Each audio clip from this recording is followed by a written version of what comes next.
I could see Wolfgang Schäuble, the German finance minister. He was looking at me with, eyes that felt like laser beams. And he gets the floor and he said, one sentence, which is the one that I'm going to leave you with. Elections cannot be allowed to change economic policy.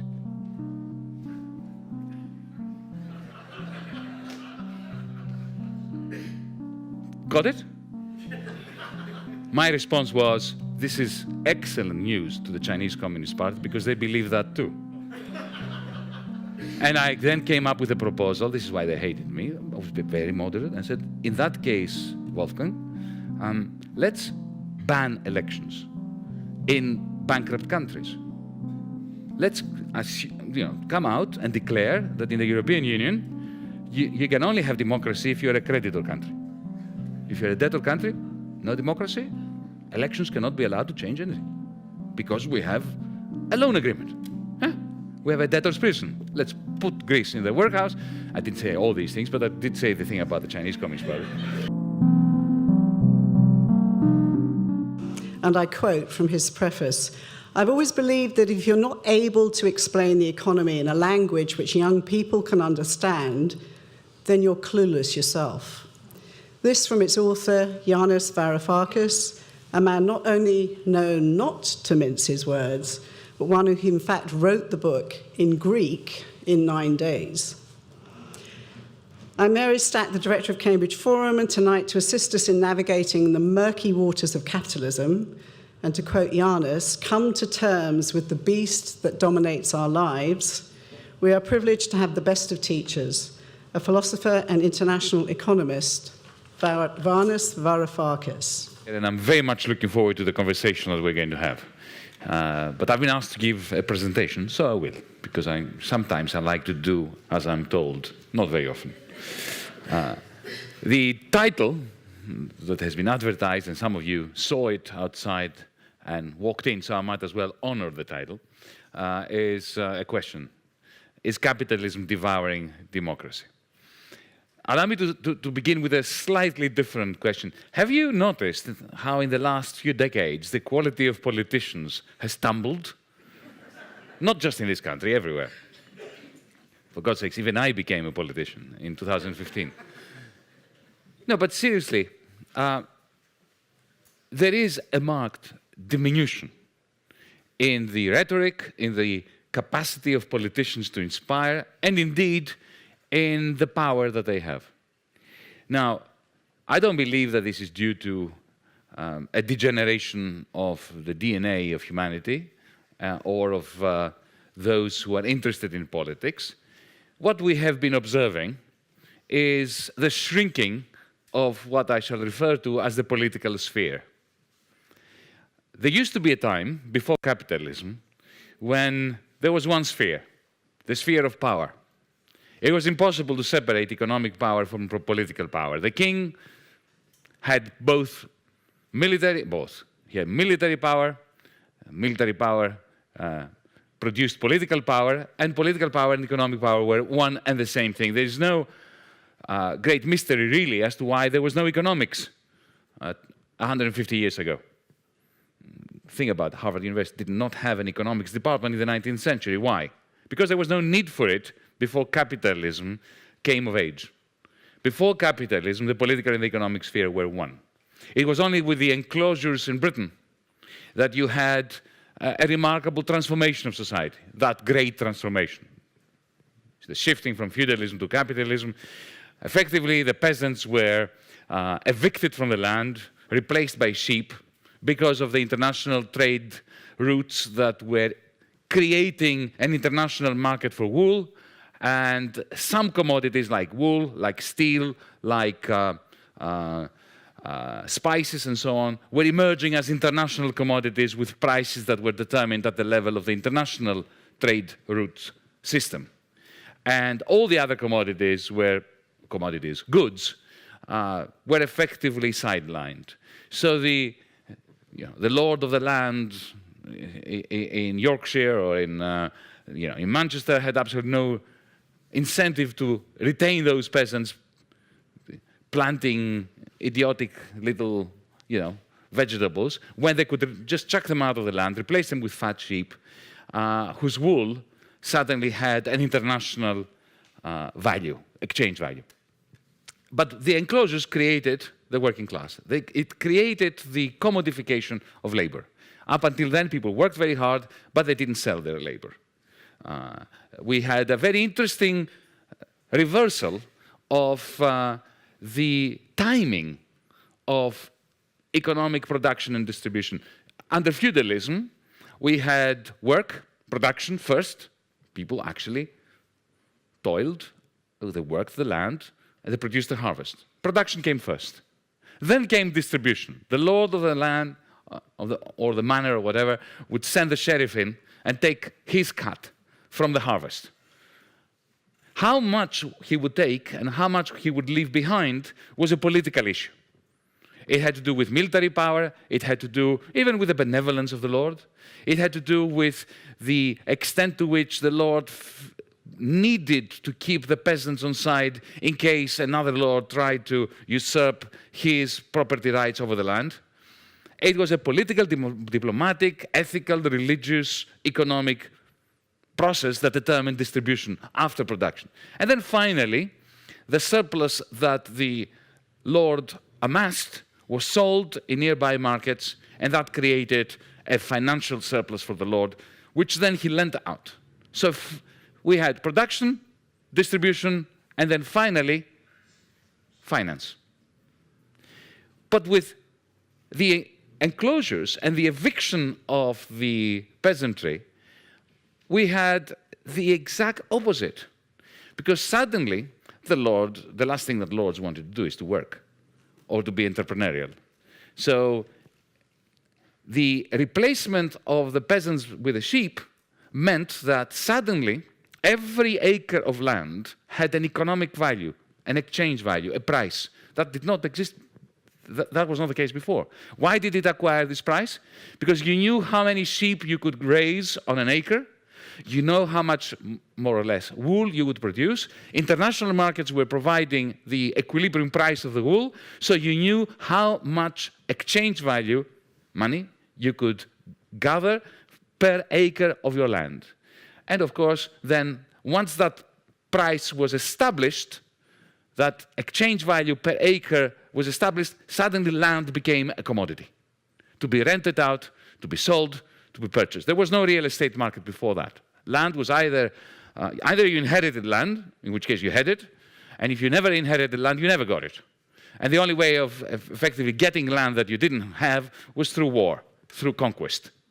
Or if the king decided to grant you a plot of land. There was no such thing as a market for land, and there was no such thing as a market of labor. The enclosures, the eviction of the peasants created land as a commodity, and of course labor as a commodity, because the evicted peasants, effectively, they were roaming around the country, knocking on doors saying, I will do anything for work, for a piece of bread. That's the first labor market. That had never happened before in the history of humanity. People with nothing selling their labor time. That's the beginning of capitalism. But with this, you have the separation of the economic from the political sphere for the first time in our history as a species. Because suddenly you had merchants who acquired huge power through the accumulation of financial surpluses.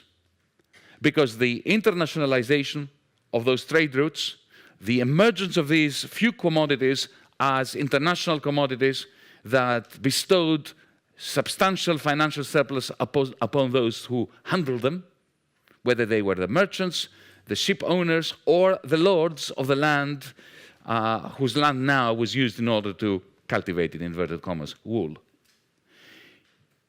For the first time, you had this separation. You had lords whose political power and social power was now becoming increasingly disproportional to their economic power. You had those dirty merchants, as they consider them, the riffraff, the ugly, dirty merchants, acquiring huge quantities of economic power that had nothing to do with their social status. They were not allowed in the palace. They were not allowed in parliament. They were not allowed in the gentlemen's clubs in London. And suddenly they had a lot more economic power than the lords. So the economic and the political sphere separated. And with industrialization, you throw into this mix James Watt's great invention, the steam engine, and this process just goes berserk. And you have globalization, which Karl Marx and Friedrich Engels in the manifesto described in the most poetic language when they say that capital must nestle everywhere, it must settle everywhere, it must enter into relations everywhere. And it was interesting because when Marx and Engels were writing that, it hadn't happened yet. But they foresaw the process that we live in, globalization. And with globalization now, we have, well, with this process of globalization, you have the establishment of these completely separate two spheres. Now, interestingly, in the 19th century, you will recall this. Well, you live in a very historic town. Liberalism was a philosophy, a political philosophy, at odds with democracy. To be a liberal, a genuine liberal, you must have been very skeptical about democracy, if not completely and utterly anti-democratic. The whole point about liberalism was how to preserve the right to track, barter, and exchange, in Adam Smith's famous expression, which was a right that many of the liberals, including John Stuart Mill, a very liberal person, a very progressive person for his age, he considered the idea of democracy. What is democracy? It's the rule of the many, to be a great impediment, if not a great threat, to liberalism. So this, when we talk about liberal democracy today, we're talking about something that in the 19th century was a contradiction in terms. To be a liberal meant that you did not believe in democracy. Yeah? Now, what was it that brought about a change, a transformation? Suddenly, liberals started embracing the idea of democracy. It was economic crisis, financial and economic crisis, beginning especially in this country, but also in Europe in the 1840s. Because the moment capitalism started turbocharging itself with the creation of what I will describe as networked companies, with the advances in electromagnetism, with, electric engines, the telegraph, all the communication technology, electricity grids. When electricity comes into production and we move beyond steam, that's the second industrial revolution. When Edison created his empire, he created a networked company.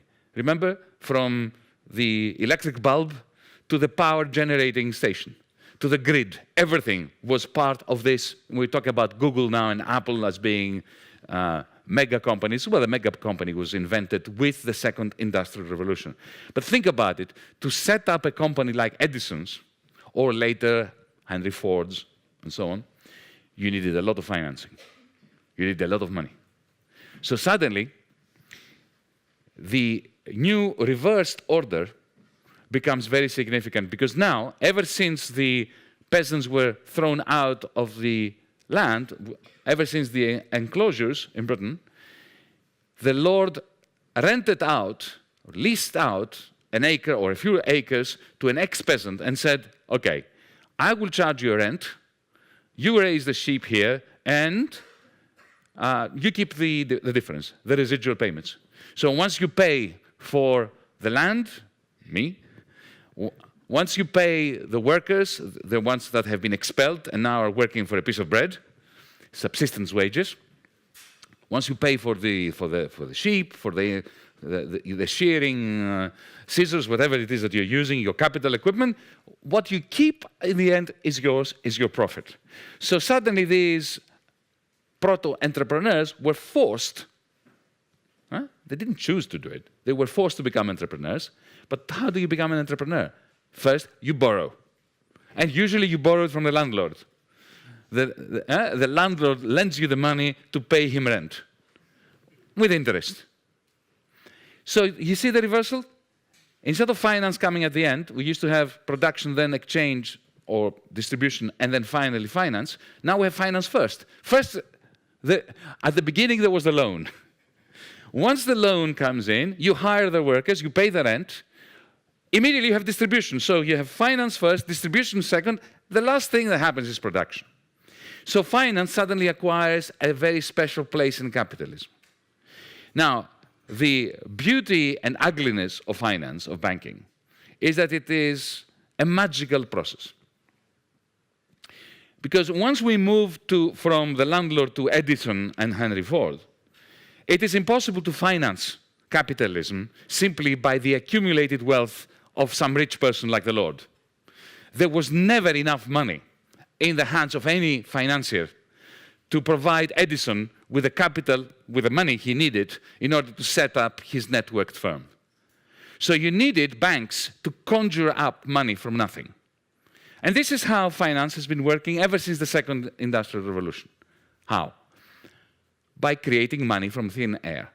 There is a common fallacy in the popular culture that we live in, that banks operate like vaults, whereby you and I put our savings in, and somebody else goes to the bank and borrows money that comes from our savings, and that the banker makes a profit as a result of the difference between the interest rate that he pays us for depositing our money into his vault and the interest rate that he charges the person that has borrowed money in order to invest in a shop, in a factory, whatever.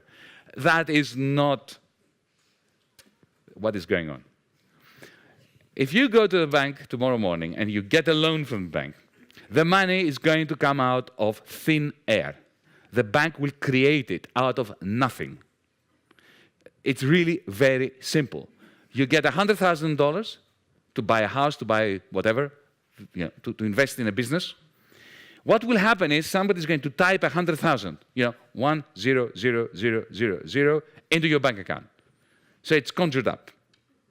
The ancient Greeks had a word for money, nomisma, or coin, which comes from the verb nomizo, which means to imagine. So Aristotle defined the value of money as a common fiction since the ancient times. This is exactly what it is. So the banker simply types the money in there. You put your card in the ATM, and suddenly, you have 100,000. Somebody typed 100,000 on the system. And then what you can do is you can use web banking, you can wire the money. If you buy a car or a house, it goes to the bank account of the vendor. If you invest in a shop, it goes to the landlord, to another bank account, with the same banking system. It doesn't matter whether it's the same bank or not. So these digits that were typed into your account simply are transferred to another account. That's all that happens. Now, the hope of the banker is that you are going to use this money productively, you're going to earn money from that, and then you will give the banker the money that will effectively tie up that loose end with interest. Now, to the extent that this works, and it really works magnificently, in my book I relate this in the form of a metaphor, a science fiction metaphor. It's a bit like a banker being the specially gifted magician who has a very long arm and can push his arm, it's usually a he, so allow me not to say she or he, right? Through the timeline. He pushes his hand into the future, grabs value that has not been created yet, brings it, snatches it from the future, brings it into the present, and gives it to you. Hopefully, you do productive things, and you create the value that will repay the future. This is my preferred metaphor for what bankers do. But once they learn the beauty and the glory of doing this, and they are privileged, in a privileged spot, because they can take value from the future, bring it to the present. They don't do any work themselves. And because they are the mediators between future and present value, they're ultra-rich, and not only ultra-rich, but central in societal processes, political processes. Yeah? So if you do this and it works, why not do more of it? Keep snatching more value from the future and bringing it to the present, and more and more. At some point, the present can no longer produce the value that it needs to produce in order to repay the present. And at that point, suddenly, those of us who have borrowed money, or some of us, have no capacity to repay it. A recession begins. People that work for us lose their jobs. They cannot repay their own loans. And then suddenly, the book of the bank is full of loans that are non-performing. At that point, if you and I, or those of us who have some money in the bank, realize that this is happening, we panic, we rush to the bank, this is a bank run, we ask for the cash is not there. And then you have the financial crisis that we had in this country and in Europe from the 1840s onwards. Now, to a very large extent, the United States of America, the way you understand your own country now, is the product of the political response to a sequence of financial crises beginning from the 1840s. Even the creation of the Federal Reserve in the beginning of the 20th century was a result of J.P. Morgan saying, I've had enough of bailing out my mates. Let's create a Federal Reserve that is going to be doing the job. And of course, he created it. And it was all stitched up amongst the bankers. Think of all the great institutions of this country, like Social Security, food stamps. They're the result of 1929. It's what brought this nation together, what created the United States of America the way you understand it. It's a sequence of financial collapses that puts together nations and polities and democratic processes. So let me go back to the beginning. We used to have one sphere of power. It was political, economic, cultural, military. Power had many different facets, but it was one sphere in which it emerged from. Then it separated into two spheres, the political sphere and the economic sphere. And as it did, the political sphere was increasingly democratized. Why? Because all the important decisions were moving to the economic sphere. So legitimacy, political legitimacy, and the capacity of the regime, of the system that we live in, to maintain itself and to be sustainable through the common belief amongst the people that this is a legitimate system, was based on democratization, of giving people the idea that they had control over their communities, the nation, their politics. But this democratization was only accepted by the proponents of liberalism to the extent that all the important decisions were migrating from the political sphere as the political sphere was democratized. Women understand that. It's like, the feminization of certain professions. When women moved into teaching, teaching lost its power. When they moved into health, in Greece now, a majority of judges are women. And you should see the judicial system collapsing. So it's a very, very similar process that we see. Power is migrating from the economic sphere to the political sphere, and the political sphere is democratized, increasingly. Now, something fundamental happened beginning in this country in the 1970s. After the end of Bretton Woods, which was what? What was Bretton Woods? Let's not get complicated. It was the globalization of the New Deal. Roosevelt's New Deal in 1933, which was, what was the basic idea? To put the financial genie, the banking genie, back into its bottle, to make banking boring, effectively to ban bankers from doing things that allowed too much money to be created and too many bubbles to be built up, mobilizing idle savings, the idle savings of the richer members of society, and putting those idle savings, turning them into a force in the public interest, infrastructural works, public works, education, social security, and so on. That was the New Deal. In 1944, towards the end of the war, the New Dealers extended that New Deal internationally, as Europe was just a pile of ashes. Japan, you don't need me to explain what happened to Japan in 1945. So Bretton Woods, it was a magnificent system. Think about it. The United States officialdom in DC effectively designed a global capitalist system that was like a planned economy. You have fixed exchange rates, 4% interest rates forever, 20 years of 4% interest rates, no ups and downs. It was maybe plus or minus 0.1%. So you knew what your mortgage rate would be in the next 20 years.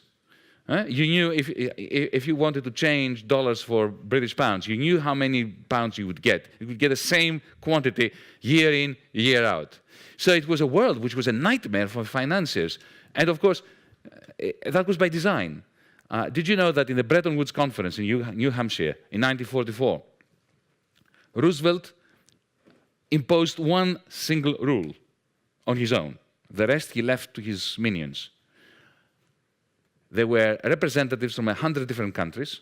Most of them already, they were not even liberated yet. They were under occupation because it was 1944. The Second World War had not ended. Experts, diplomats, politicians, and so on. One species of humanity was banned from entering the Washington Hotel. Bankers. A whole monetary global system was created on condition that bankers would not be part of it. Yeah, interesting. You know, if anybody proposed this today, they would immediately be branded as raving communist lunatics. This was Bretton Woods, 1944. You know, it's important to think back about possibilities when we think of what is possible. Well, what happened in 1944 in Bretton Woods in 1930, 1931 in this country would have been completely pie in the sky. So anyway, but that system collapsed towards the end of the 1960s, officially 15th of August 1971, with Nixon's announcement that it's kaput, it's finished. I'm not going to go into this. But what happened after that was a very interesting, fascinating reversal in the flow of trade and money around the world. Before the collapse of Bretton Woods, what was happening was this. This is how Bretton Woods was designed. America was a surplus country. The country with surpluses, with profits, especially after the Second World War, was the only creditor country, the only country that had the surpluses, financial surpluses, surpluses of goods, a net exporter. And what the United States administration did as part of Bretton Woods was to say, okay, the only way of preventing a return of the Great Depression to this land by 1949, they were very worried about 1949 because it was 1929 plus 20. The only way of preventing it is to make sure that, okay, number one, we convert all our factories from military production to civilian production, producing white goods instead of tanks and bullets, producing cars instead of aircraft carriers. Right, but that's not enough, because those factories during the war economy were so productive in this country that they were capable of producing so many washing machines, tractors, and cars that Americans would simply not have enough use for them. So the only way of preventing the Great Depression from returning was by selling them to the Europeans. But the Europeans didn't have money. So New Dealers, being very practical people, said, we'll give them the money. It's what's called the Marshall Aid Plan. Surplus recycling. For 20 years, United States was recycling about 70% of American profits in Japan and in Europe, because this is what you do if you're a clever hegemon. What you do is you make sure that the only way that you can continue to have surpluses vis-a-vis somebody else is to finance them. Because if you don't, then they won't be able to afford to buy your stuff. Then you won't be able to have surpluses. The problem was, however, that those surpluses disappeared by the late 60s. America shifted from a surplus position to a deficit position. Both the government went in deficit and the American economy developed a trade deficit. It is fascinating that what happened after the collapse of Bretton Woods had been imagined by some smart fellows in this country. Remember Henry Kissinger? Yeah. Exactly my feelings. But he's a smart cookie, right? And in 1970, a year before the end of Bretton Woods, he was not yet Secretary of State. He was still head of the National Security Council. And of course, he's a cold warrior, geopolitical thinker. He thinks in terms of, a bit like Metternich would have in the 19th century. He comes from the same part of the world, has the same accent. So he asked all the people that were working for him the pertinent question. Now that the United States is shifting into a deficit position, we used to be a surplus, now we're going to become a deficit country. How can we maintain our global hegemony? Because it has never happened in the past. All empires, superpowers, fell once they became deficit countries or economic blocs. So he was worried about that. He didn't give a damn about economics, but he cared about power. A young man wrote a memo, 3/4 of a page, in reply. It was the most brilliant reply, and the one that really explains what happened between the 1970s and 2008 in the world, and of course in the United States. His answer was, it doesn't really matter whose surpluses are being recycled. What really matters to maintain in control is to be the one who is recycling other people's surpluses. Get it? We can maintain our superpower status, our hegemony, as long as we do the recycling of surpluses, even if the surpluses are not ours. Think about it. This is exactly the model that we have been living through between the 1970s and 2008. America turned into a deficit country. And now Donald Trump is complaining, we have a huge trade deficit with China, with Germany, we need to eliminate it. Either he's completely unschooled, or he's lying, or both. I added a third option. Because, look, the globalization would not have happened without the American deficits. The American trade deficit operated like a gigantic vacuum cleaner that was sucking into this country the net exports of Germany, of Holland, of France, of Japan, and later, of course, of China, keeping those factories going at full blast. And this deficit kept increasing. It is this increasing American trade deficit that kept globalized capitalism in rude health. Now, of course, the question then is, how was it being paid for? Because Greece had a big deficit, and look at what happened to us. Well, this is the exorbitant privilege of the United States of America. At the very same time that the trade deficit was expanding, the rest of the world was sending to this country 70% of all profits the Germans made, the Dutch made, the Japanese made, and the Chinese are making. 70% of global profits were coming into Wall Street, seeking higher returns, being used to purchase US Treasury bills, American government debt. And so you had a pure recycling loop. So recycling was discovered by this young man, whose name, by the way, is Paul Volcker, who then became the chairman of the Fed. And who, just a week before he assumed the position of chairman of the Fed, in a lecture he gave at the University of Warwick in England, he said, this is the time when a controlled disintegration of the world economy is in the interest of the United States of America, verbatim. I've learned this off by heart because it's so exciting. The controlled disintegration of the world economy, so that's what he meant. So you had this amazing system where you have increasing imbalances globally, America growing its deficits, Germany and Japan and then China growing its surpluses. When we increase our deficit, we are creating an imbalance. When somebody else is increasing their surplus, that's an imbalance. And globalization was based on this. Financialization. What's financialization? Why was Wall Street allowed to go crazy? Why were all the checks and balances that the new dealers introduced and Bretton Woods introduced, why did they go to the dogs? Why did Larry Summers, I believe he's got some connection with this place, why was he allowed to commit a crime against logic and humanity, to unleash the Wall Street bankers from their shackles, the result being 2008? The answer is because without unleashing the Wall Street bankers, It was impossible to close that loop. The only way you could have this model of the world economy, where the United States deficit was keeping the rest of globalization going, with the rest of the world sending its surpluses into Wall Street, for Wall Street to close the loop and pay for the deficit, was to let the Wall Street bankers do as they pleased. And when you do let the Wall Street bankers do as they please, you know what they do? You give a banker a few billion every day for 5 minutes. Just park 5 billion with a banker for 5 minutes every day.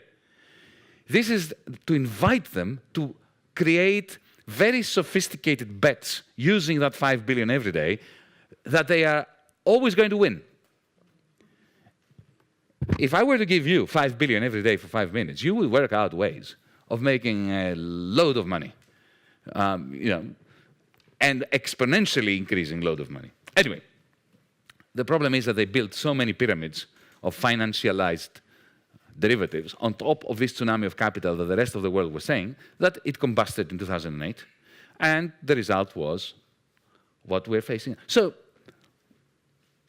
the point I'm making is that first you had the joint sphere of power, then that bisected into the political and the economic sphere.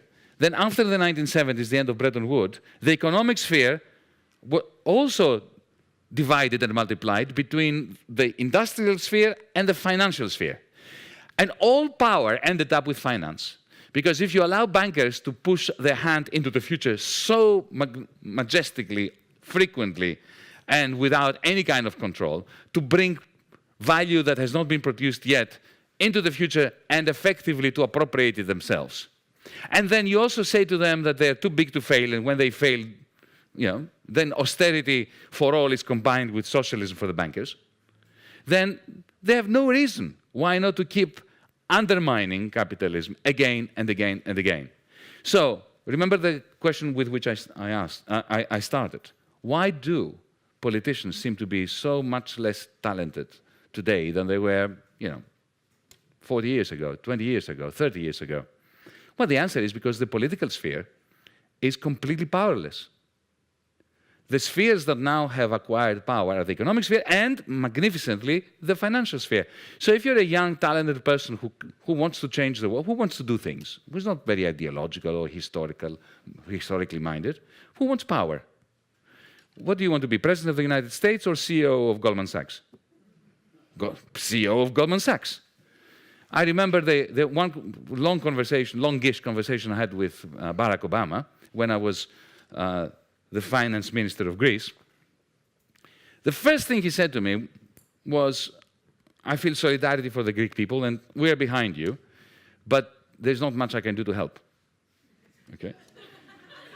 And then he immediately, without me saying anything, he went into a soliloquy justifying himself by saying that, when I got elected, I realized there was nothing I could do because Wall Street had just imploded and I had to save them, and that was, he said, political poison for me.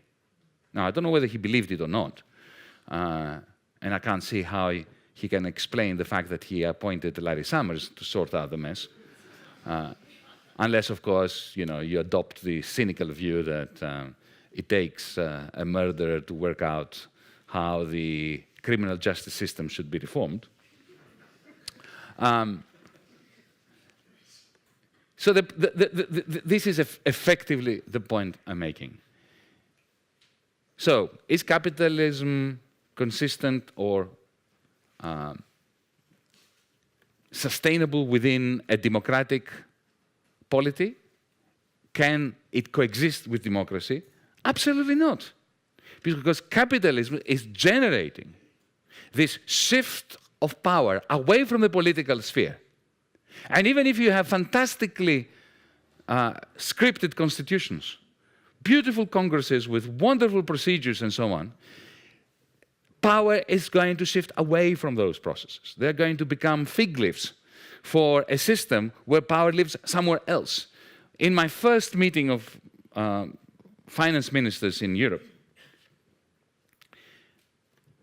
I was exposed to this harsh reality, which I always knew. But it's one thing to know it as a radical lefty that nobody, that theorizes and puts forward, various working hypotheses in an academic environment. It's quite another to be told straight in your face.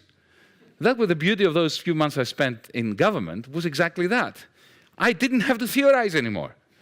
I went to my first meeting of the Eurogroup. The Eurogroup is the meeting of the European Union finance ministers of the countries that share the same currency, the euro.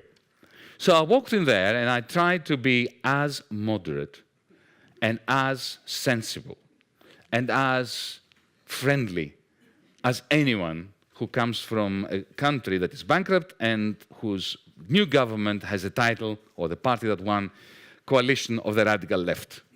Yeah? So there I was, the Minister of Finance representing the coalition of the radical left in that cesspool of conservatism, and I tried to be, all I said was that we are facing a challenge, colleagues, I said. There is the principle, I said, of continuity in democracies, in liberal democracies. In other words, we're not going to start at year zero just because we were just elected. We have obligations to you that previous governments, Greek governments, have assumed, and which, of course, we were against, our party was against, but nevertheless, our state, because of the principle of continuity, still has these obligations to you, and therefore I cannot dismiss them. I have to take them seriously. I am obliged by the principle of continuity. At the same time, there is another principle, the principle of democracy. I could see that they didn't like that very much. And the principle of democracy is very simple. I have a mandate from the people of Greece to challenge all these obligations that we have, this particular fiscal and monetary policy that you've been imposing upon my country, which led to a Great Depression, which led me to be here, because if we didn't have a Great Depression, the Greeks were not stupid enough to vote for me. I mean, they didn't just become left-wingers. Our party went from 4% to 40% in 2.5 years because of the Great Depression. I didn't put it in those very words, but you can imagine. But more or less, this was my I was trying to be extremely open to them and moderate and conciliatory with Wolfgang Schäuble, the finance minister of Germany. Okay. And I said, well, what happens in a democracy when two principles clash? The principle of continuity and the principle of democracy. Well, we sit around the table like civilized people and we find a compromise. This is what democracies do. Liberal democracies, yes? I sit down. The French minister loved what I said, of course. Just complete hot air. Yes. I could see Wolfgang Schäuble, the German finance minister. He was looking at me with, eyes that felt like laser beams. And he gets the floor and he said, one sentence, which is the one that I'm going to leave you with. Elections cannot be allowed to change economic policy.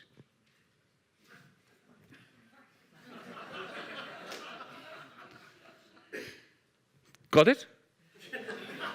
My response was, this is excellent news to the Chinese Communist Party because they believe that too. And I then came up with a proposal. This is why they hated me. I was very moderate. I said, in that case, Wolfgang, let's ban elections in bankrupt countries. Let's come out and declare that in the European Union, you can only have democracy if you're a creditor country. If you're a debtor country, no democracy, elections cannot be allowed to change anything because we have a loan agreement. We have a debtor's prison. Let's put Greece in the workhouse. I didn't say all these things, but I did say the thing about the Chinese Communist Party. And also the proposal that we suspend elections while a country is in the red, in the European Union. That would be more honest. So the reason why I'm mentioning this is that Schäuble was right. In the capitalist, the globalized, financialized capitalism that we have created, elections cannot be allowed to change economic policy. Because economic policy simply springs out of the processes that I described that leave absolutely no room for anything beyond a semblance of a democratic process that legitimizes the lack of democracy. We live in pure, ironclad oligarchies which require, for legitimation purposes and for their reproduction, that we think that we live in democracies. Now, the tragedy is that capitalism is being overthrown. Not by the left. We are useless. Progressives, left-wingers, are a catastrophe. Has anybody seen The Life of Brian, Monty Python's movie? Remember the opening scene when they all hate each other? The Jews of the Liberation Front of Judea, again, whose worst enemy is the Liberation People's Front of Judea. That's the left. We are sectarian. We hate each other more than we hate anything else. Yeah? No, but and of course, and when we did overthrow capitalism, we created the Gulag. So we are a disaster. Doesn't mean we shouldn't try again and to do it properly and democratically. But let's face it, capitalism is overthrowing itself with no help from us. And it's doing it in two ways. Firstly, think of 2008. This financialization process that I described imploded under the weight of its own hubris. And the result is a never-ending crisis. Don't believe anybody who tells you that the 2008 crisis ended. It never ended. It is continuing. It is mutating. It's taking different forms. It migrates. It goes to different parts of the world. It takes, for instance, in Germany, it takes the form of negative interest rates that are eating into the pension funds of the average middle-class person, who then turns against the political system and votes for the fascists of the Alternative für Deutschland. They don't have unemployment, but they have this sense of deflation of their hard-earned savings that creates the rise of xenophobia, racism, and the ultra-right. In my country, we have a Nazi party in parliament because we have a Great Depression, because we have an unemployment rate of 30%. And we have no interest rates because nobody is lending to anyone, because everybody's bankrupt. Yeah? In China, you have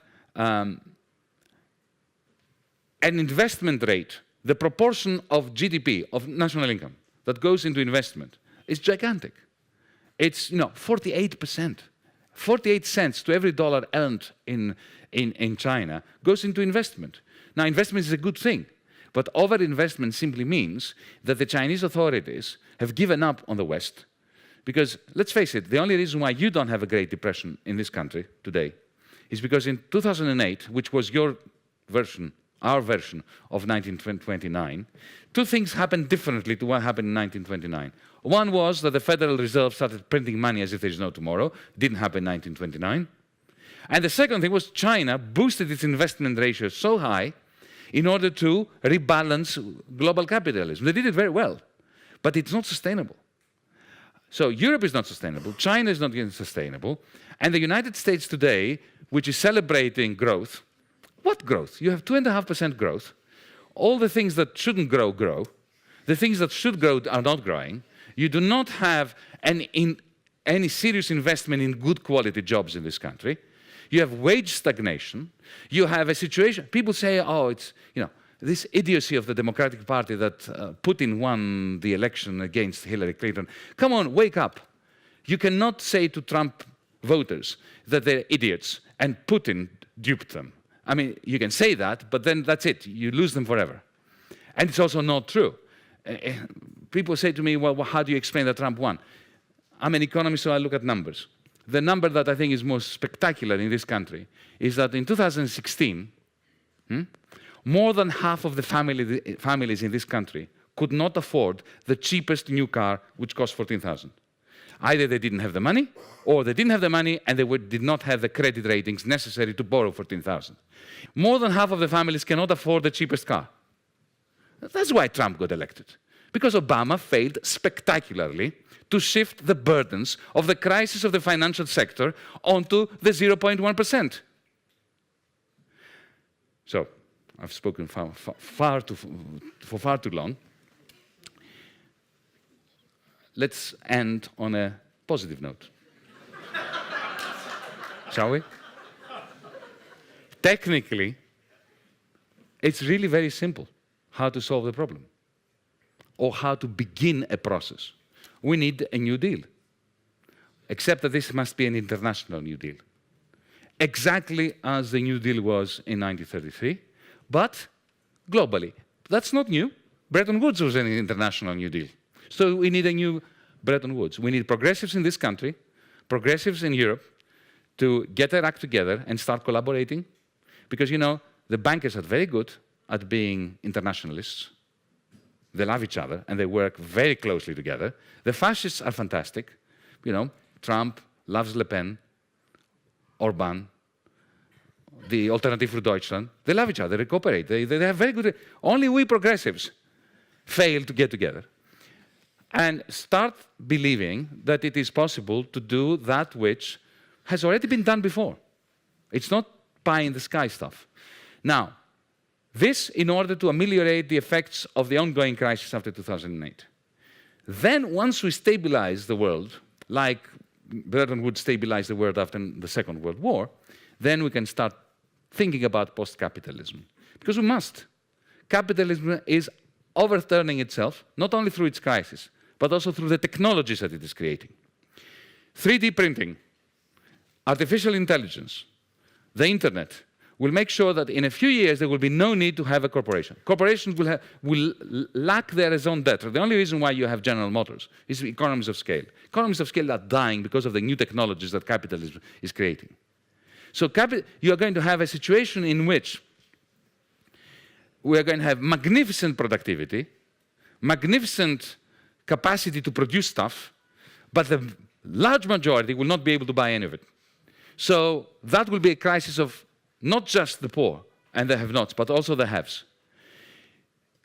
But we must never believe that because there is going to be a crisis of capitalism, because capitalism is going to undermine and overthrow itself, good things will happen. In the 1930s, capitalism imploded and Nazism happened. So we can have one certainty: capitalism cannot maintain itself. Something else, another system of organizing economic and political life is going to follow. And we better make sure that the way in which we choose as a species, as a humanity, that different way of doing things is selected democratically. Because even though democracy takes too long, as Oscar Wilde said, socialism would never happen because it takes too many long evenings. And it's tedious. There's no doubt about that. If you've been to a political meeting, you know how tedious it is. It's the only choice we have. And thankfully, we are creating the technologies that will make these debates both more manageable and more hopeful in terms of delivering a future that resembles, as I say in the book, Star Trek and not the Matrix. Thank you.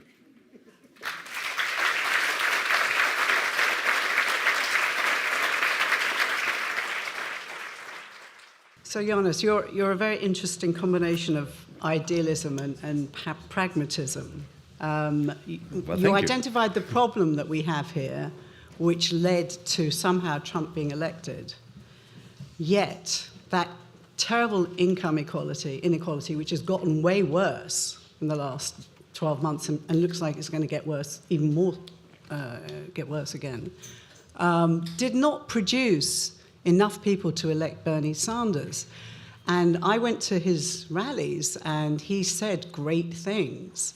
Do you think that this country just can't wrap its head around that word socialist? And that's my question, is does it have to repackage the thinking? Well, I used to think that until Bernie Sanders called himself a socialist and won the primary election before it was stolen from him. Bernie Sanders won the election, or he would have won the election if the National Democratic Committee did not do its utmost to perform a coup d'etat against him. And this, you know, I'm stating this as an accusation. The Democratic Party is its own worst enemy. So given that, this is the substrate that we have to work with, how do we change the thinking? If we want the things that that party is proposing, how do we get the electorate to change their voting? Why did they vote for Trump? Why? Well, but firstly, the abstention rate was quite high. A lot of good people could simply not bring themselves to vote for Hillary, and they didn't vote at all. And many others. I wasn't here during your election campaign, but I was in Britain before the Brexit referendum, and I believe that there are great similarities between the two. And I remember I was campaigning against Brexit in Britain, in the same way I would have campaigned against Trump here, of course. And I remember asking people who were not racist, who were not xenophobic, who were not right-wing, who were not anti-European, why are you voting for Brexit? And the answer had nothing to do with Europe. The answer was this: if I vote to remain in the European Union, those bastards that have been treating me like a discarded piece of rag, a discarded rag, are going to be very happy. So I'm going to cast my vote in a manner that maximizes the discomfort of those who've been treating me as if I'm not a human. Now, I don't know, you have to tell me whether this is an appropriate comparison to what was going on here. A lot of people who voted for Trump simply wanted to punish the establishment. And they wanted, I think that there is quite a lot of supporting evidence. Of course, there are racists, and there are Nazis, and there are right-wingers, and bigots, and misogynists who voted for Trump. But I don't think that those were the ones who made the difference. The ones who made the difference were the ones who could not afford a car, the ones who had believed in Obama and who voted for Obama in 2008. I'm reading at the data, and there seems to be a very large number of voters who voted for Obama in 2008 and Trump in 2016. Now, that cannot be explained on the basis of racism. It cannot be explained on the basis of misogyny. It is simply, to hell with you. I am not going to vindicate, yet again, a presidential candidate who goes into Wall Street 6 months before the presidential election, gives private speeches for hundreds of thousands of dollars, and, excuse the language, shits on people like me in front of the bankers, calling me names, and promising to them that they will be allowed to continue doing that which has put us and our country in this position. So, trying to be optimistic here for a moment. If we were trying to create some kind of apparatus, I mean, in the 50s, Roosevelt did the very thing that they said was impossible. He put 90% tax on corporate America to fund all these great schemes, the Social Security system, Medicare. These things were made possible, but the workers had unions then, quite strong unions. Now that's all been taken away. How are people going to organize and overthrow the system? As you say, I mean, it may implode, but in the interim, people are just surviving on $10 an hour wages or not surviving. So where is the impetus for revolution? Well, you do not need punitive tax rates now. You don't need 90%. This was a gimmick anyway. No, but it worked. It worked. Yeah, I mean, it was more of a political stunt. I don't believe that it is necessary to have such high tax rates. But what you do need is you need to change the discourse in a way that appeals not only to those who would have joined trade unions, but to people who would never have imagined themselves to be radical or even progressive. So let me give you an example. Take NAFTA. There's a lot of discussion in this country now about NAFTA. The liberal establishment says, free trade is everything. The pie is going to shrink if you do away with it. But some people in the Rust Belt say, well, that's your pie, that's not my pie. My pie has disappeared a long time ago. So if I can manage to hold on to a few, steel workers' jobs by means of tariffs, let's do it, because it's better than all of us being thrown into the dustbin. Why not change the narrative and to say, yes, we want to renegotiate NAFTA, along the following lines. If Mexico wants to continue to have, or Mexican capitalists want to continue to have free access to the American market, Mexico is going to have to introduce a minimum wage in Mexico that provides a living wage by Mexican standards, not by American standards, to the workers who work in the factories that produces stuff that are then transported over to the United States. Now, that is a progressive renegotiation of NAFTA. Not tariffs, but minimum living wages in the poorer countries. Okay, so that way... Not building a wall. Of course not building a wall. But then you wouldn't need to build the wall. Of course you wouldn't, yeah? No. So that is one example. Take, for instance, the question about the health service here, the health system. Well, you don't have a health system, the absence of a health system. Obamacare was a complete disaster. Obamacare is an affront against logic. The idea of universal cover is absolutely essential. But also the idea that the state is going to be subsidizing private companies to provide public health without any controls regarding the prices of the services and the pharmaceuticals is a catastrophe. It's like effectively subsidizing the private insurers. This is why, of course, they contributed massively to Obama's campaign without the so-called public option. It's ludicrous. So how about the following argument about having a proper national health service, a public health service system in the United States, so that we can introduce tax cuts? Think about that. That would really throw the Republicans, wouldn't it? Because your health system is the most expensive in the world. You pay twice as much on health than the rest of the world, and you have far worse outcomes. So imagine that you created a proper public system. You'd save a huge amount of money, public money, and then you could give them away as tax cuts. But why not also say that those tax cuts will go to the lowest wage earners, not to the top? So that's how you change the debate. You get out of the way of the stereotype that the Republicans are trying to create for you, Absolutely. And you subvert the dominant way of thinking. So I would like to hog the questioning, but I don't think it's fair, because I'm sure there are lots of good questions that are going to come from the audience. So I'm going to open up the questions. And okay. If you could confine it to one, I would be appreciative. It may be 1.5. I thought for a minute your talk was going to be almost entirely about Harvard. Marshall, who announced it at Harvard commencement, Kissinger, and then Larry Summers. I have this idea that maybe Obama was put in the White House to bail out Harvard, whose endowment went from losing $11 billion to regaining it. I think many people in this country are still not convinced that Obama did have a choice.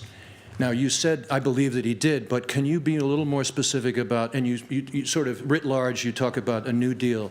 Could you be more specific about what a person in the White House could have done, what it would have looked like that would have been more like bailing out Wall Street, more like bailing out Main Street than bailing out Wall Street?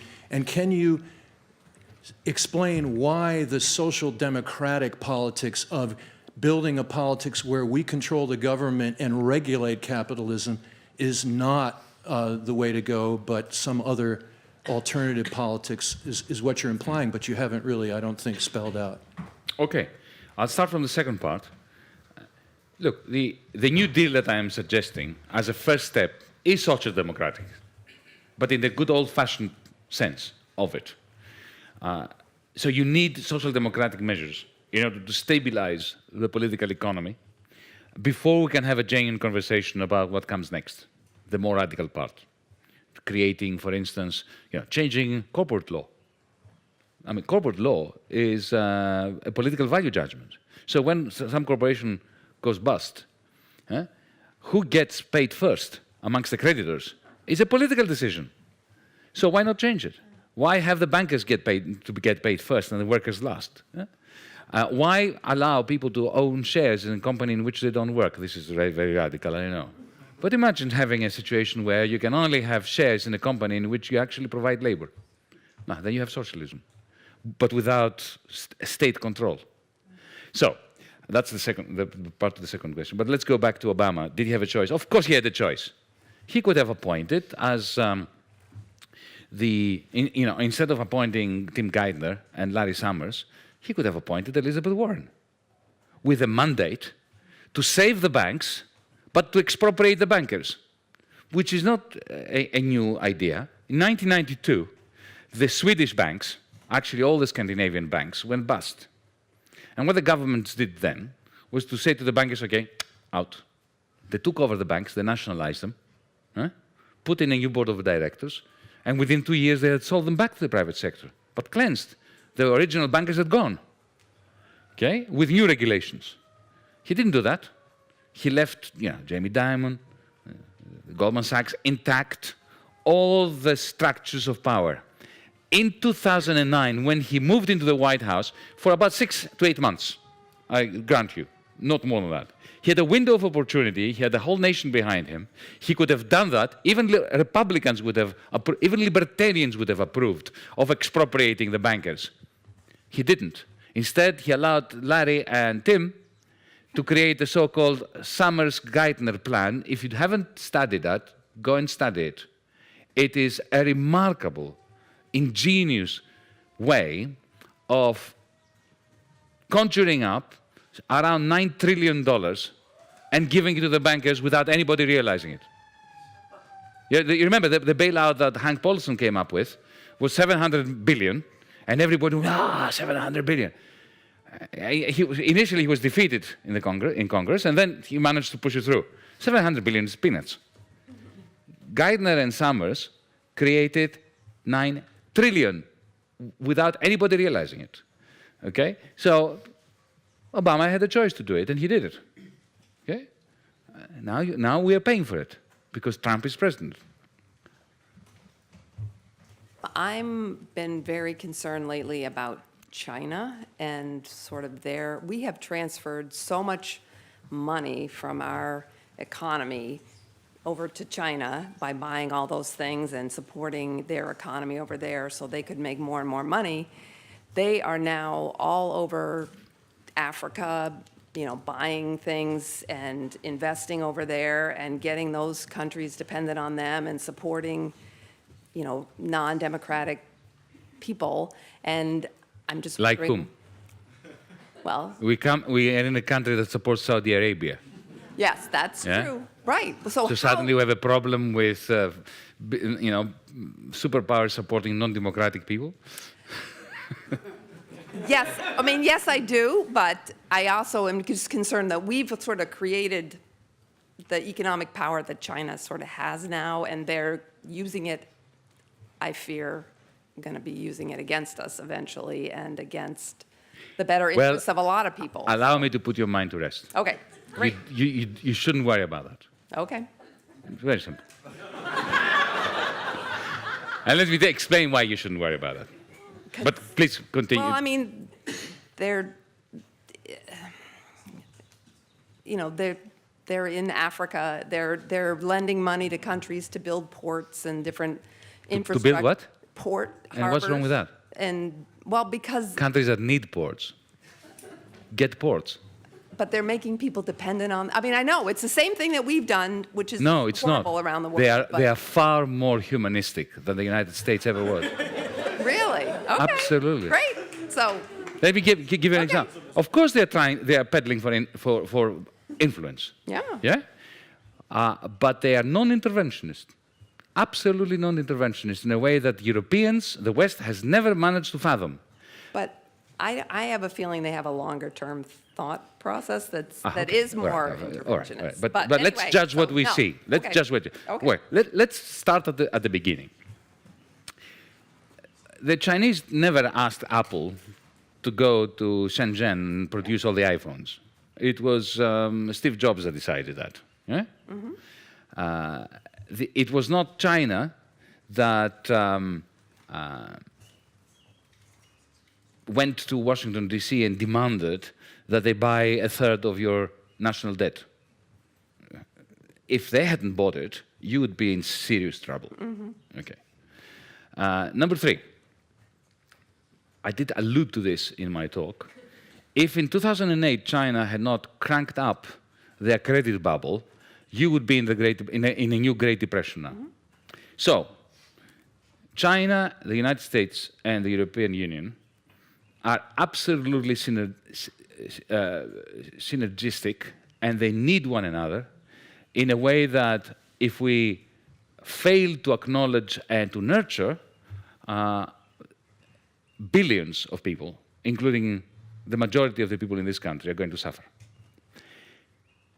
Now, I am not going to stand here and defend China and the Chinese Communist Party. I already made some negative remarks about the Chinese Communist Party in referring to, their attitudes as being compatible with those of Wolfgang Schäuble.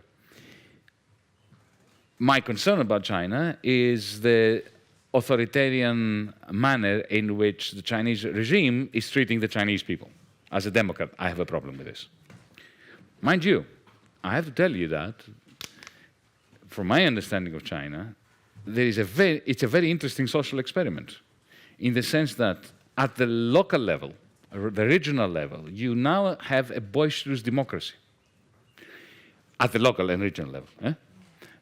Even with popular success stories in overthrowing local authorities, local bureaucrats who have been corrupt, who have been this, who have been that, who have been the other. When it comes to the influence of China outside its borders, I have to say, firstly, it's quite remarkable that they don't seem to have any military ambitions. Secondly, Africa. I'll give you an example, a specific example. Ethiopia. 2004, because I happened to be there, and I have some first-hand experience of it. They went into Ethiopia. I'll tell you why they went into Ethiopia, because they suspected there was oil. Because China is a major industrial power, but it lacks primary resources.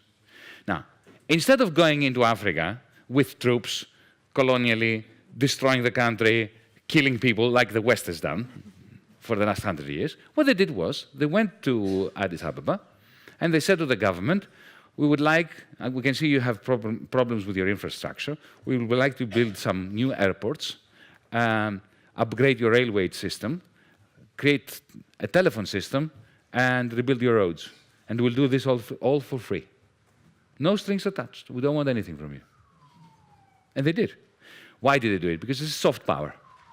Because because they knew that if oil is discovered, and it was discovered later, then, of course, the Ethiopian government will be much more open to Chinese oil companies coming there. They have never combined their investment with imperialistic view. When I was Minister of Finance, I had a very interesting experience with COSCO, one of the Chinese national companies that in the end bought the port of Piraeus.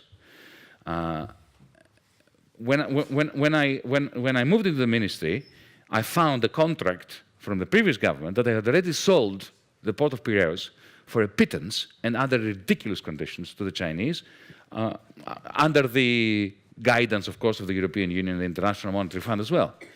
And in other words, as a minister, I was bound to a particular deal that was terrible for Greece.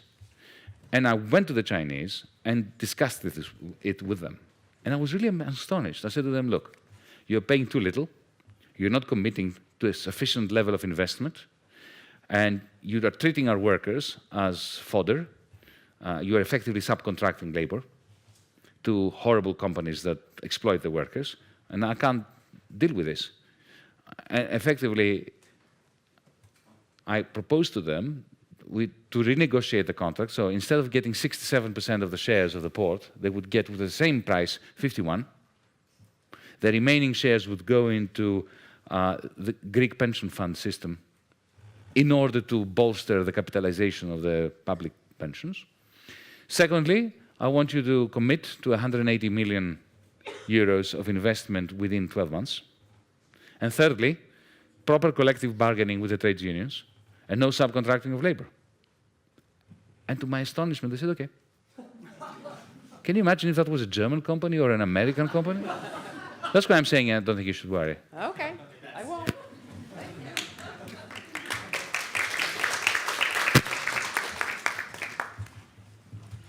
Hi, Hi, big fan, Yanis. Nice to see you in person. And I hope you don't mind that I'll struggle to give you a short question instead of an essay. So basically, one angle that I kind of feel was missing from tonight's talk is the angle of class formations. So the New Deal was born out of, I believe, about easily 50, 60 years of left-wing organizing among the industrial working classes who basically, you know, as we would always say in our slogans, had their hands on the wheels. When they went on strike, they could stop production, stop the flow of profits, and so on and so on. And so by the time the Great Depression came, there was a crisis. There was a place for labor and the left at the bargaining table. I guess what I want to ask is, let's take neoliberalism out of kind of good faith and say there really was a change in the class formation that allowed them to just throw out Bretton Woods and say, we don't want to commit to this deal anymore. You don't have the power, you know. Effectively, your bargaining terms, oh, laborers, are not so good anymore. So then that leaves us today. Where are we? Who does have their hands on the wheel? You know, I mean, here we are, Cambridge, Massachusetts. Large portion of the population works in white-collar professions. Many of them are homeowners. In traditional, you know, there aren't a lot of traditional industrial workers in this room. On the other hand, the traditional industrial workers in Ohio or wherever are losing their jobs quite rapidly due to mechanization and offshoring. So, you know, who can put the worker's gun to the capitalist class's head anymore? Good question. But I have to disagree with you on one thing. And sorry to sound a bit tanky on you. No, you're not saying, no. It is the pertinent question, the one you asked. I don't have a splendid answer to it, I can assure you. But where I want to disagree with you is that in 1933 or 32, it was the labor movement that imposed its will using its power. There was no power.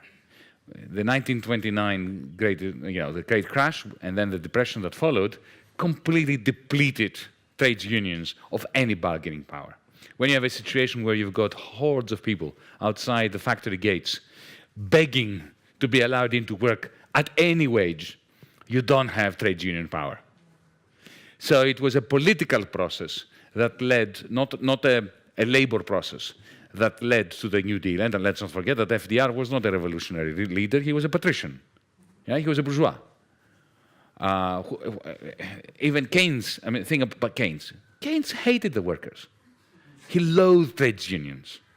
The reason why he introduced Keynesian economics, his proposals, which included increasing wages and welfare states and fiscal spending, on fiscal stimulus and so on, was very simple.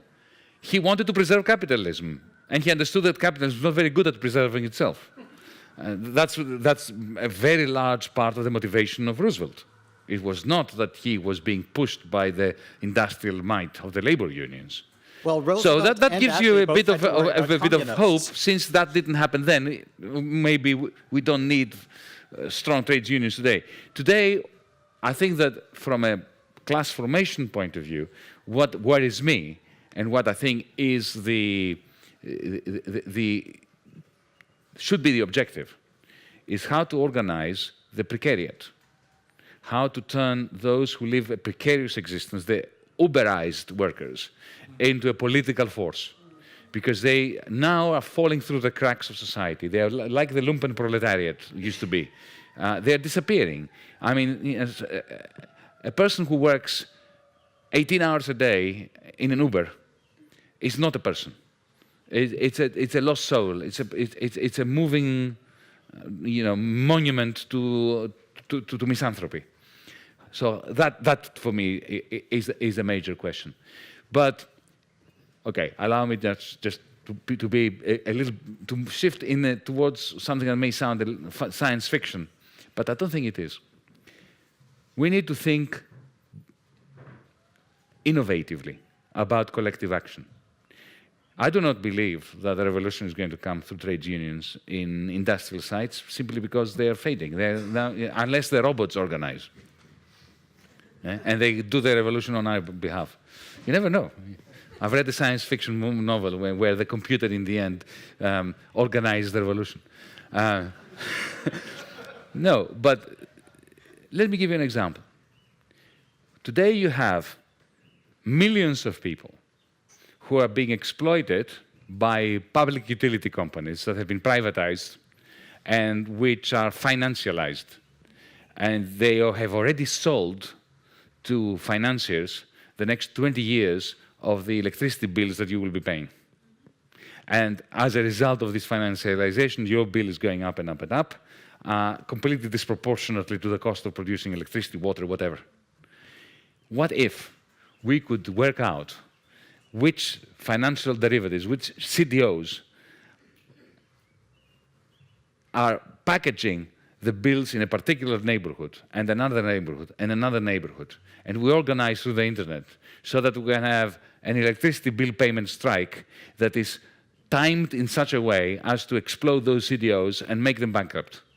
Now, that's a form of collective action, which is using the financial instruments of the,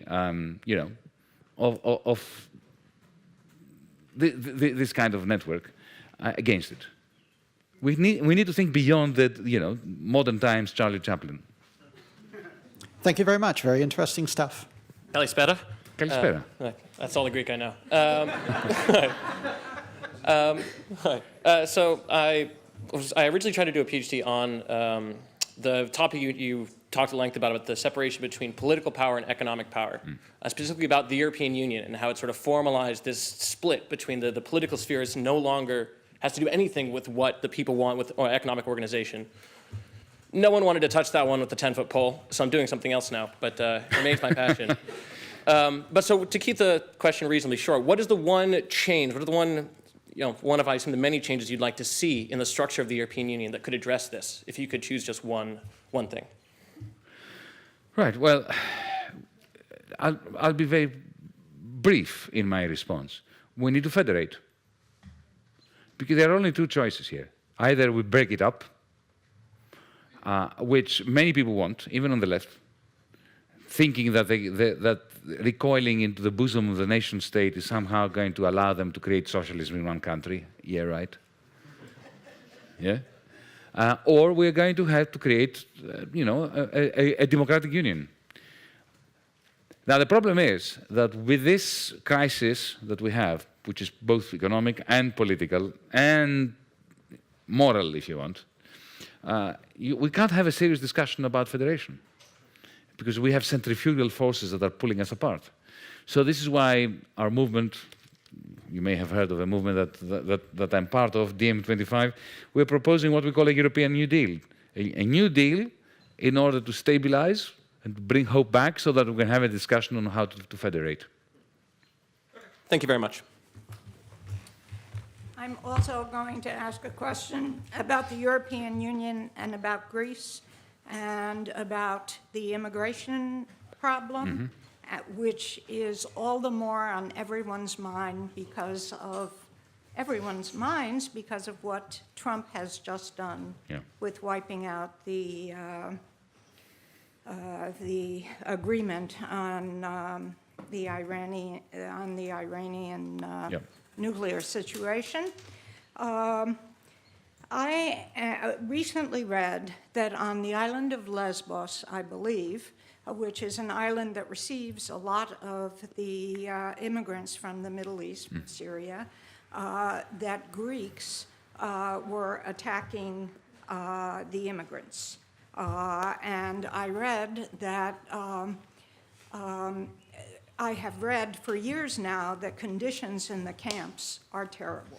Yeah. And something that I have wondered about for years is why is it the immigrants from the Middle East and North Africa are coming to the south of Europe, the poorest part of Europe? And why is it that there is not some common effort, perhaps this is a very naive question, but some common effort to subsidize countries like Greece, which is in terrible economic straits, to deal more humanely with these people? It's a fantastic question. Okay, let me answer in three parts. Firstly, inform you about what's going on in Lesbos, because Lesbos is very dear to us as Greeks, to our hearts, and we are devastated by what's going on. Firstly, let me be fair to the people of Lesbos. The vast majority of the people of Lesbos have been magnificent. For 3 years now, it's an island that is very depressed, financially, economically. It's a bit like Detroit. Think of Detroit. Huh? And you have 1 million people. It's an island of 17,000 people, and 1 million people came. And most of them passed through. Now we have 50,000 left. And they went on the shore, they picked them up, they opened their houses, they opened their shops and gave them food, of course for no money and so on, the vast majority. Of course, when you have a combination of the Great Depression that we have in Greece, you have Nazis, and add to this the European Union's attitude, which is effectively to turn Lesbos into a concentration camp.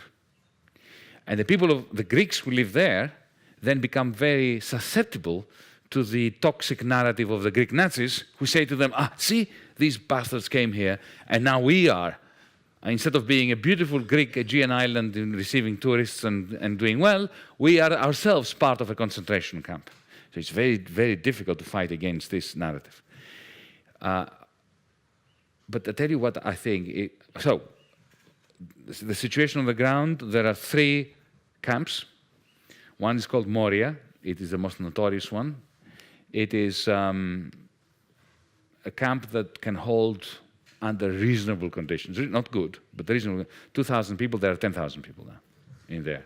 So they live in circumstances that do not befit a civilized part of the world. But that's on purpose.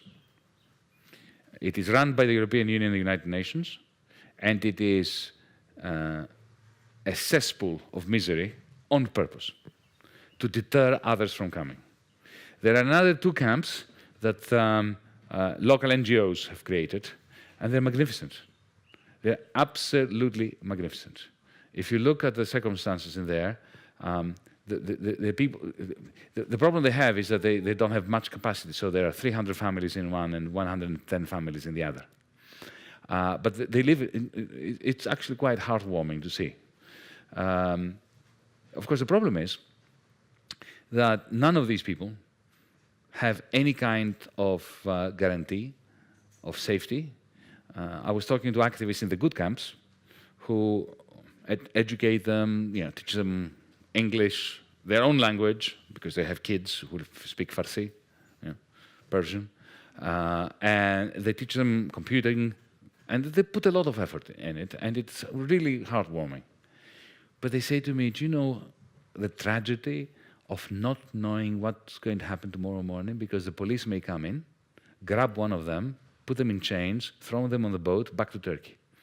So you have no idea. Is this kid, you have a 12-year-old kid there, and his or her parents, are they going to be with us for a week, 2 weeks, 6 months, 2 years? The refugees don't know, so they can't plan their lives. The activists don't know. So what do you teach them? You teach very differently if you teach somebody for 2 weeks compared to if you know you will be teaching them for 2 years. The curriculum is different, right? And the local community doesn't even know. Is this camp here going to be permanent? Are we going to assimilate them? Are we going to live with these people forever? Because the local community will react differently if they knew that, and with some support from they don't know. And the worst part is that, the reason why I left the ministry was because my party and my prime minister capitulated to the loan agreement. But immediately after that capitulation, that's what usually happens. If you capitulate on one big thing, then you capitulate on everything. After that, he also capitulated and signed the European Union Treaty with Turkey, which is an affront to civilization. Because what we're doing is we're effectively, the West, civilized Europe, we are bribing an increasingly dictatorial president of Turkey to the tune of something like $7 billion, so that he allows us to violate international law on refugees. You know, according to international law of refugees, people coming to your country have the right, by international law, to a hearing that will determine whether they are political refugees or not. Huh? They don't have that right on Lesbos. Because the EU-Turkey treaty has deemed that Turkey is a safe country, so that when you arrive on Lesbos, you're not granted an interview as to whether you've been persecuted by the Syrian regime, by the Taliban, by I don't know whom. And you are kept there for an indefinite period. You are not allowed to go to the rest of Greece. You can wander around like a lost soul in Lesbos. But of course, you live in the camp because there's nowhere else to live. Where are you going to live? On the beach? So it's purely horrible. But let's just take a broader look at that situation. You said the immigration problem. I don't see why immigration is a problem. I think that immigration is a great asset. From a European perspective, for 1,000 years, we have been populating the earth, we Europeans. We've been sending our ships and our caravans to the Americas, to Australia, to New Zealand. We destroyed all the indigenous people in the world. In Africa, we colonized. Okay, we created the new world. That's what we did. And we thought it was all right. Now what's happening is we are aging. We're becoming a sad, aged lot. Yeah? And the demographic dynamics are reversing. And and we need these people. We really need these people. Germany is being depleted. It's becoming another Japan. Greece, too. We have an economic crisis as well.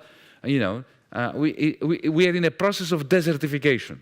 So we need these people. Instead of treating immigration, as an asset that we must collectively manage and find ways of making it work for us, Europeans, we are looking at it as a threat, and we are trying to imagine a huge wall, Trump-like, going through the Mediterranean, you know, the North Pole. I don't know what they're going to do. It's pathetic. It's just a complete failure of the imagination. It's misanthropy. And the result, of course, is that the taller and more impenetrable the wall that we create, the only thing that changes is more deaths and greater profits for the traffickers. It doesn't stop immigration.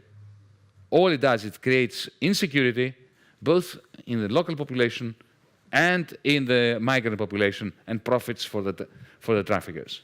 So, let them in and impose minimum wages, living wages, in the countries of their origin. And if the countries cannot provide them, help them provide them.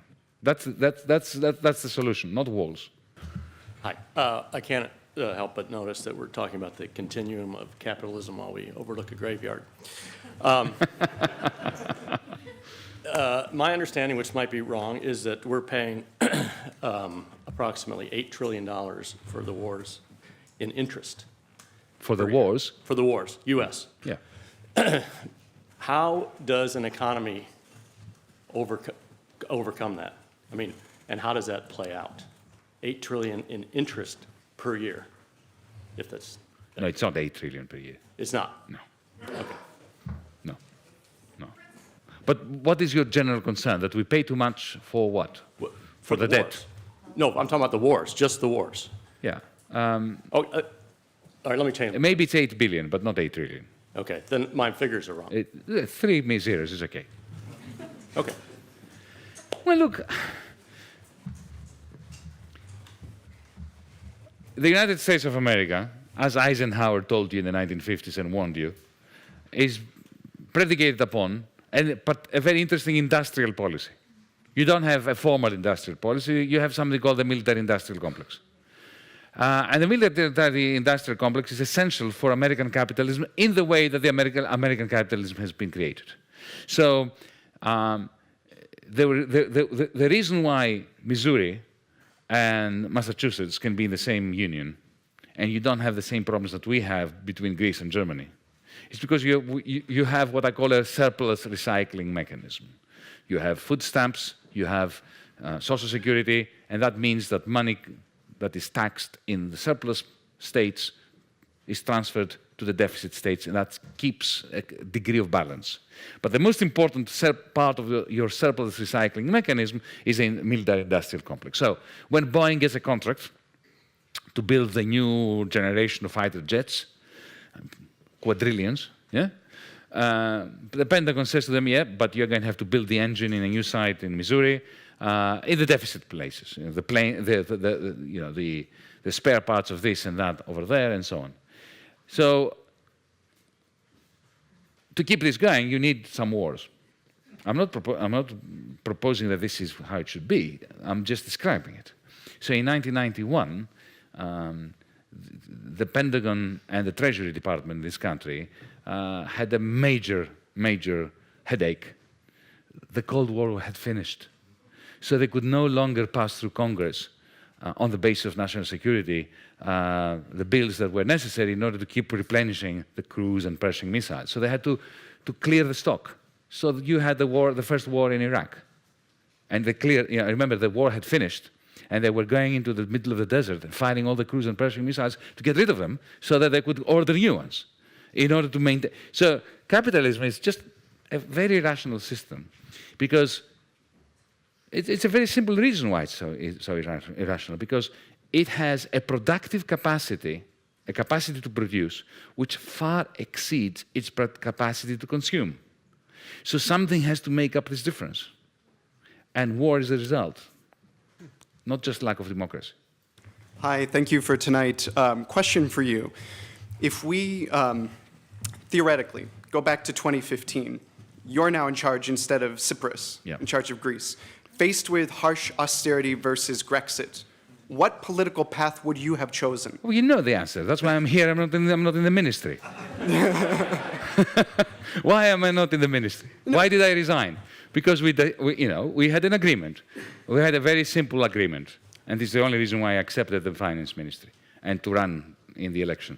We had an agreement that there were three possible outcomes. I'll put it succinctly. Three possible outcomes. One was continuing debt bondage in the euro, which is what has been happening since 2010. For me, that was the worst possible outcome. Another outcome was Grexit, for Greece to be chucked out of the Eurozone or to choose to get out. This came with substantial costs, and it was never my proposal. But I always considered it to be better than perpetual debt bondage in the euro. When people say, but the euro is a strong currency, I say, yeah, well, if you're a pauper and you live under a bridge in New York, you have $1 in your pocket, it doesn't mean you have a strong currency. You have one bloody dollar in your pocket, yeah? It doesn't help much. And then the first best, my ideal solution would be debt restructuring within the euro that would allow us to stay in the euro in a sustainable way and to end the Great Depression. So the point I was making was, no bluffing.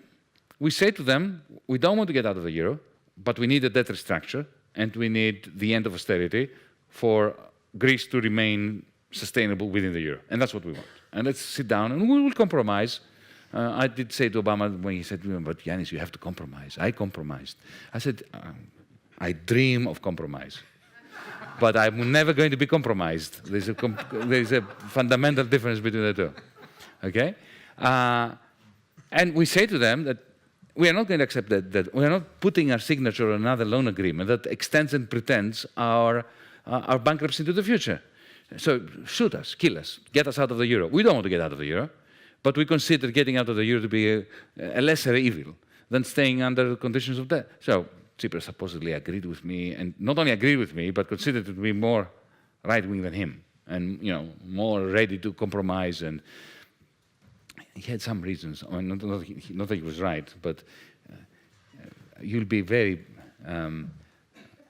interested to hear that one of the people that worked with me during this period in creating the plan and the narrative against the Troika and the International Monetary Fund was somebody called Larry Summers, who was actually very good, because he understood that what was happening in Greece reflected very quickly and immediately in the European macroeconomic stance, which was detrimental to the interests of the United States.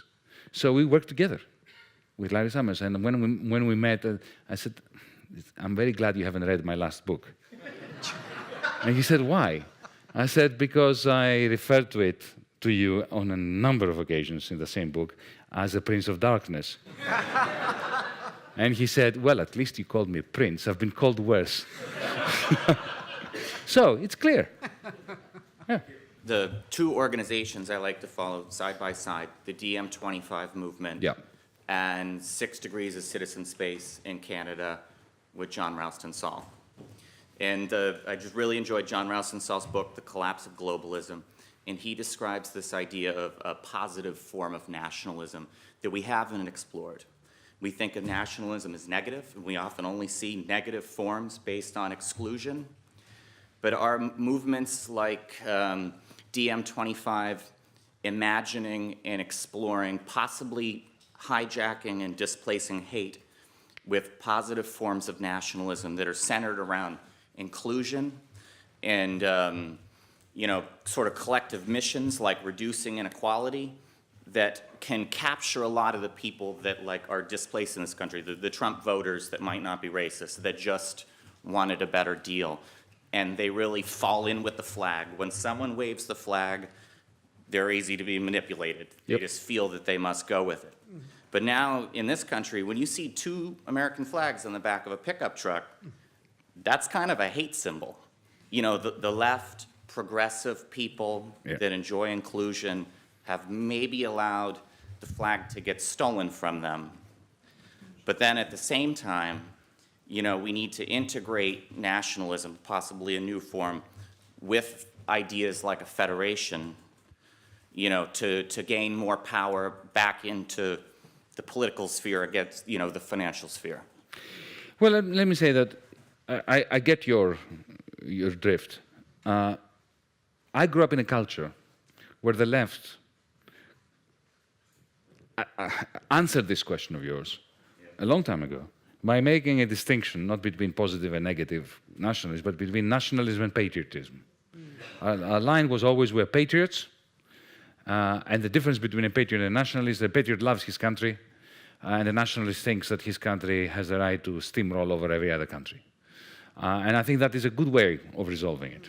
And also, but making this more contemporary, I think we have to appropriate the slogan, I want my country back. I think we should take this and say, yes, I want my city back. I want my neighborhood back. I want control over my city, my municipality, my state, my country. But the only way to get my country back is if others get their countries back as well.